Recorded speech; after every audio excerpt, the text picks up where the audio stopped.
नमस्कार दोस्तों, मैं doctor Suresh Parihar mind care para medical institute Suratgarh से। दोस्तों, मंगलवार का दिन डायबिटीज़ यानी शुगर की बीमारी को समर्पित। इस बार हम आपके लिए लेकर आ रहे हैं इस वीडियो में कि डायबिटीज़ यानी शुगर के मरीज़ को क्या खाना चाहिए भोजन में वो क्या खाएं जिससे कि डायबिटीज़ उनके कंट्रोल में हो।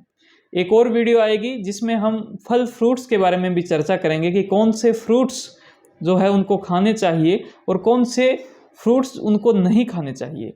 तीसरी वीडियो के अंदर हम ड्राई फ्रूट्स के बारे में चर्चा करेंगे कि ड्राई फ्रूट्स किस प्रकार से डायबिटीज़ यानी कि शुगर की बीमारी के अंदर फ़ायदेमंद है। दोस्तों, इस वीडियो की बात करें तो उनको क्या खाना चाहिए। दोस्तों, मेरे गुरुजी हैं जिनका नाम है शिषपाल जी मीणा। वो मेरे यूँ मानो कि पूरी ज़िंदगी के अंदर उनका एक साथ रहा है।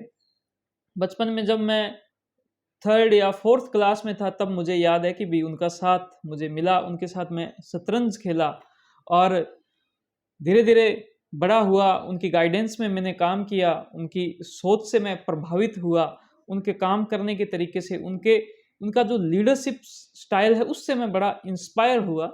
और हुआ यूँ कि अभी कुछ ही साल पहले वो मेरे पास में आए और उनको आकर वो बैठे, मैं उनसे मिला, मैंने देखा, उनका हालचाल पूछा, मुझे कुछ गड़बड़ लगा। फिर मैंने पूछा कि क्या कुछ हो रहा है, तो उन्होंने बताया कि इन दिनों बड़ा ऐसे थकान सी रहती है, बेचैनी सी रहती है, ढंग से नींद नहीं आती, पेशाब बहुत ज़्यादा आता है। सिर्फ इतनी बातें उन्होंने बोली होगी।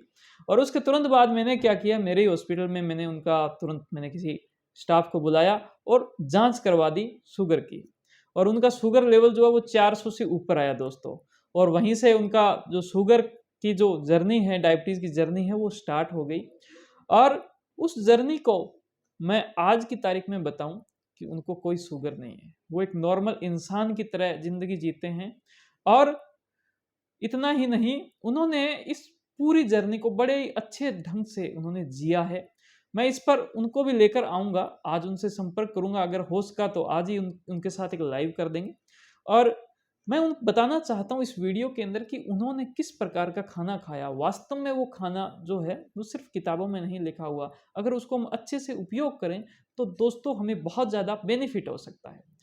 नंबर 1 बात, सबसे ज़रूरी बात शुगर के मरीजों में, डायबिटीज़ के मरीजों में, वो ये है कि आप आज से ही कनक यानी गेहूं इसका खाना खाना कम कर दें जितना हो सके। अगर बंद कर सकें तो बंद कर दें। कनक यानी गेहूं का जो आटा है वो कम से कम खाएं।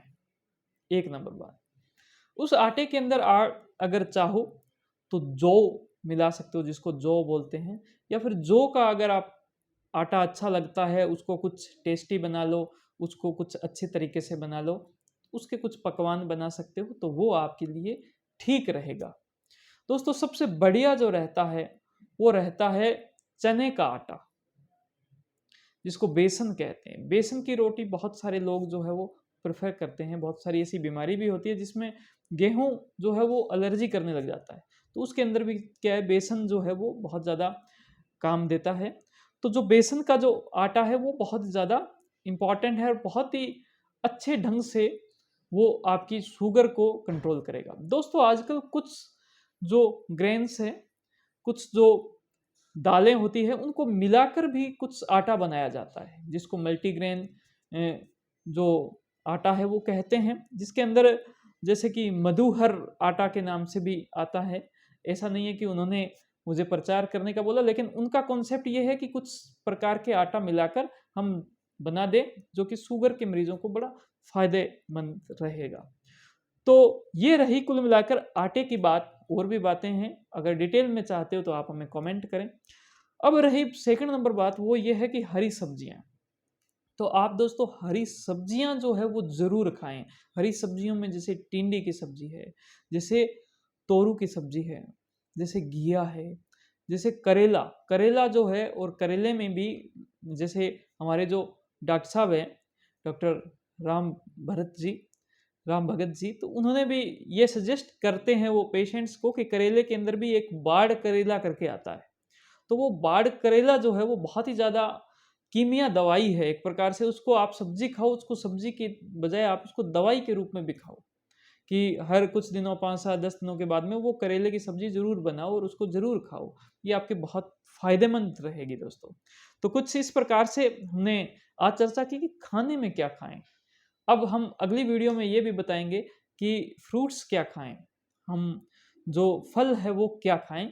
उसके बाद में ड्राई फ्रूट्स का भी नंबर आएगा और सर से भी कॉन्टैक्ट किया जाएगा, शिषपाल जी की, कि वो आप तक डायरेक्ट जो जानकारी उनके साथ जो बीती वो बताएं।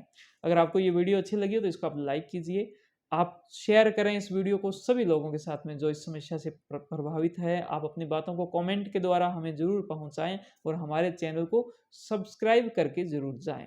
आप सभी का बहुत बहुत धन्यवाद। Thank you. जय हिंद, जय भारत।